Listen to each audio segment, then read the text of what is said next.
what else have you been watching? Is there a movie you want to discuss? Yeah, very briefly, also in cinemas this week, we have a film called Freud's Last Session. You can see my interview with the director of the film over at our YouTube channel. This is a fictional account, an imagined moment when Sigmund Freud played with, some might say, an intensity and a passion, and some might say a little bit of scenery chewing by Anthony Hopkins. He has a fictional meeting with C.S. Lewis, played by Matthew Goode. Now, Lewis being the author of the Christ parable, The Lion, the Witch, and the Wardrobe, The Adventures of Narnia. And Freud is, of course, a confirmed atheist. So in this imagined meeting, they get to sit and discuss, in Freud's last moments of his life, he's been diagnosed with a cancer, and he is having his sort of dealing with his own mortality. And Lewis is coming along to say, well, maybe you should have a look at your spiritual beliefs and maybe question a bit about what the afterlife might be like. To which Freud obviously flips out and has his own series of reactions to Lewis's proposals.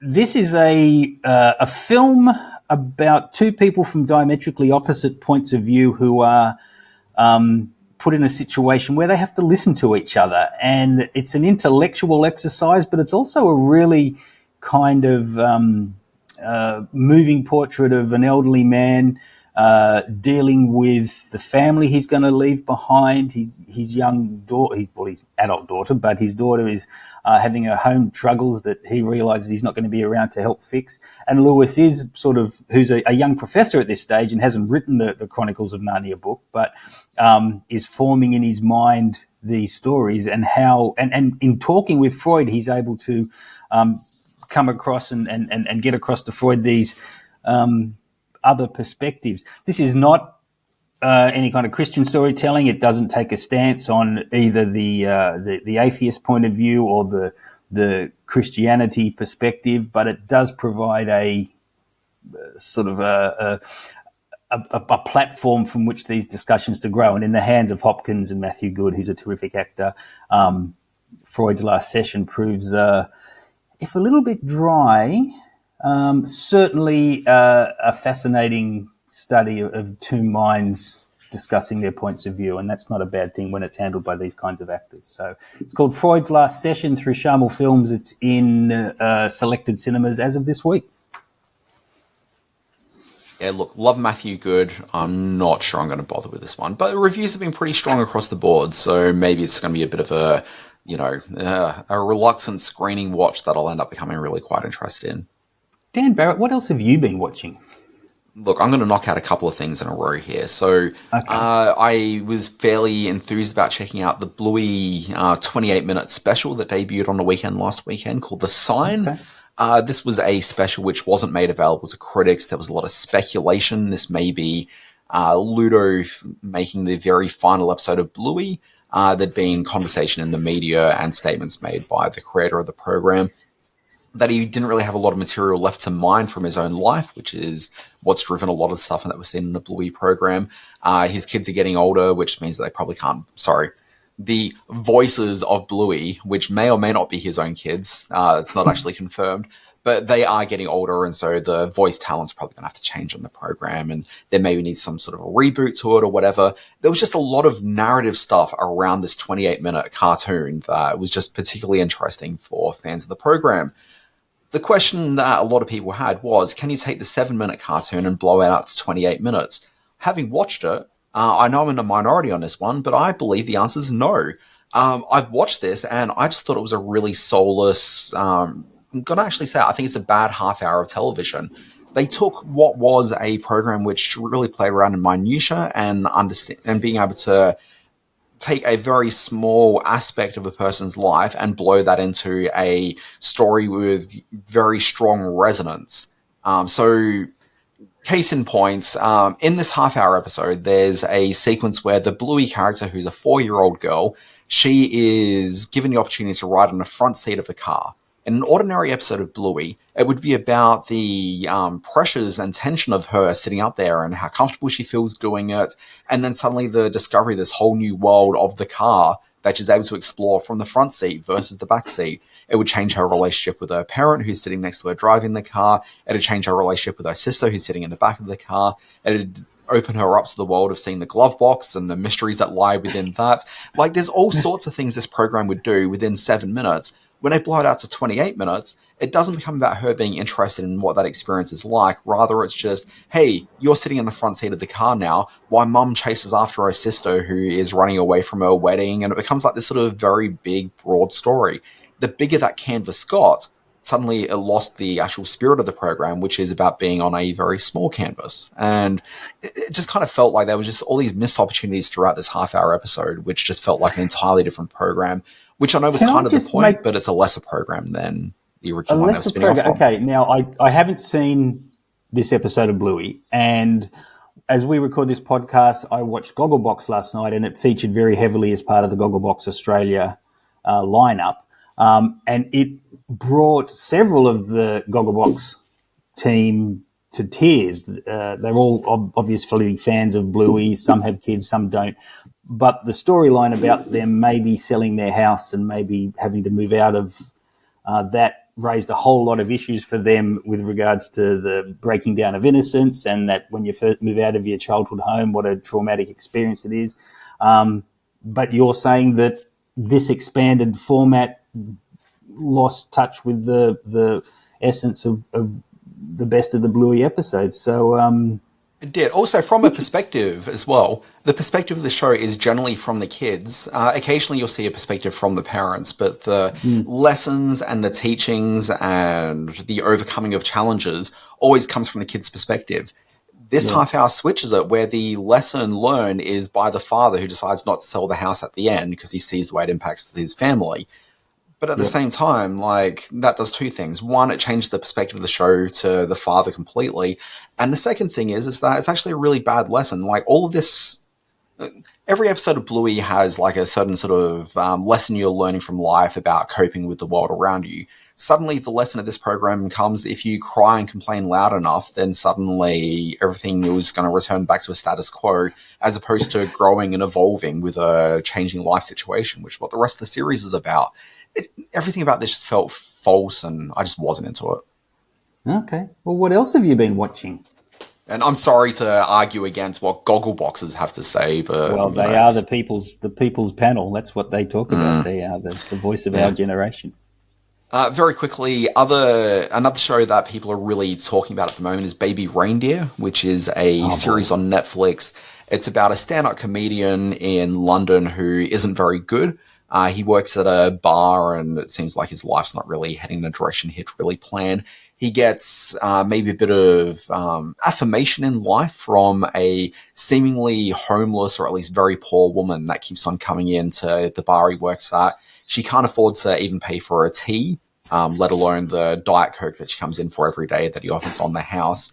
And so she just kind of milks that, but like, she's really obsessed with him, and he kind of feeds off that to a certain degree until he starts discovering just how dangerous that really is in his life. She's a former, as we learn through at least the end of the first episode, she's a former lawyer who was sent to jail for 4.5 years on a stalking charge, and she's come out and she's back to her old ways with this guy behind the bar.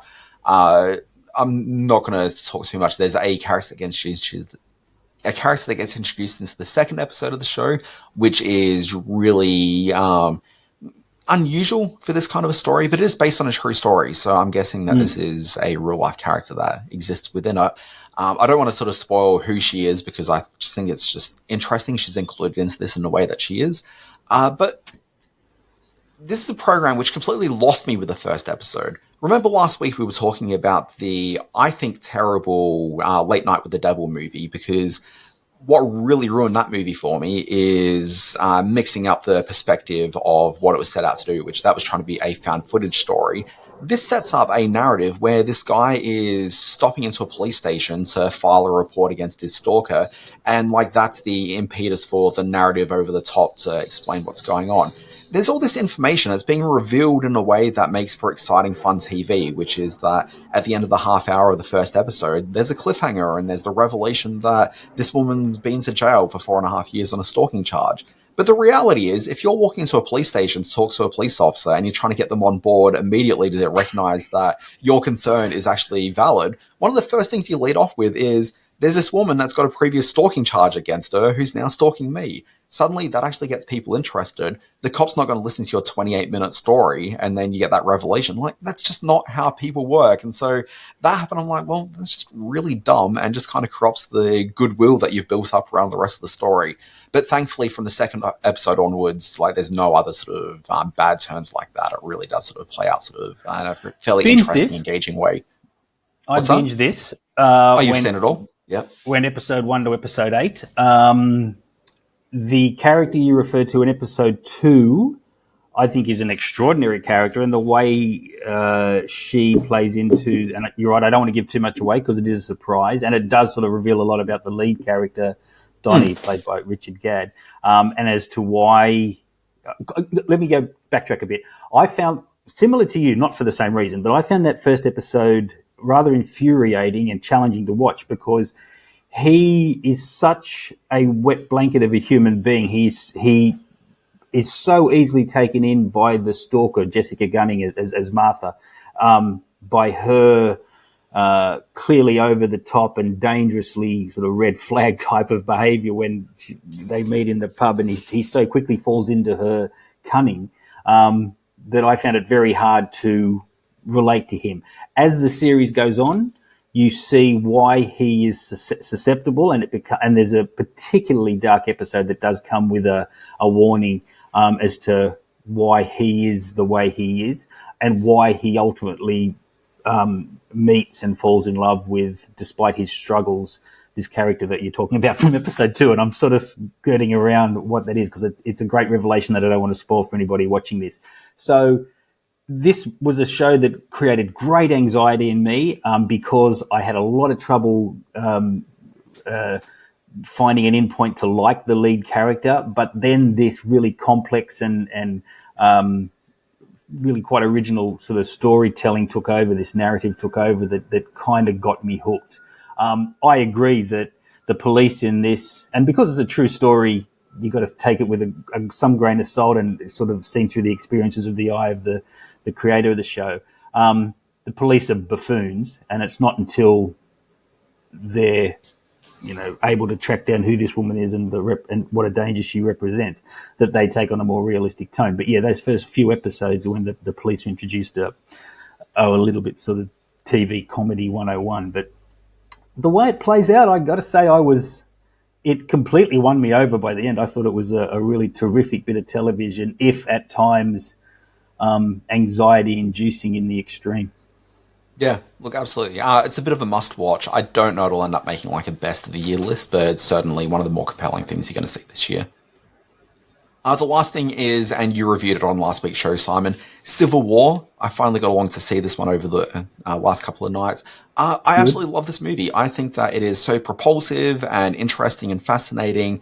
My big, internal talking point that just sort of frustrates me and I just can't stop sort of thinking about it is the number of critics and people online that I've seen who have been complaining about the lack of political perspective that this film has. I don't understand what putting a political perspective into this movie would achieve. Basically, this is obviously a civil war, and it's structured very much in a sort of Trumpian type America. So there's the obvious sort of blue states versus red states idea that's sort of coming into play here. But if you took a perspective in saying that, the people from the red states are, wrong for whatever reason, or the counterpoint, like all you're really doing is giving affirmation to half of your audience and pissing off the other half. But it doesn't actually improve the movie doing that. It just kind of gives the people leaving the cinema a team to root for. But really, the team to root for within this movie is the objective journalists who are putting their lives on the line for what they are trying to do, which is supposedly get to an objective truth.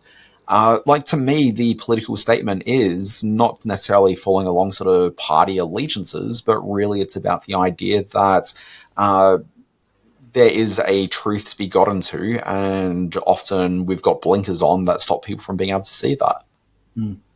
Yep, totally agree. Yeah, regular listeners will know I loved it as well. Last week my review was very glowing. So yeah, glad we see eye to eye on that one. You know what else? Sorry, because I can't do a podcast where I agree with you entirely, Simon, and you just really upset me with the idea that people would walk away from this. Yeah. One of the things that you really liked was the performance by Kaylee Spenny. I actually think that was one of the real problems I had with this film. I don't think she's objectively terrible, but I just kind of feel, and this is actually something I learned about the film yesterday, which was that Alex Garland filmed the movie in chronological order, which is not usually how you make a movie. I looked at the amazing performance of Kirsten Dunst, who I think is really fantastic in this one.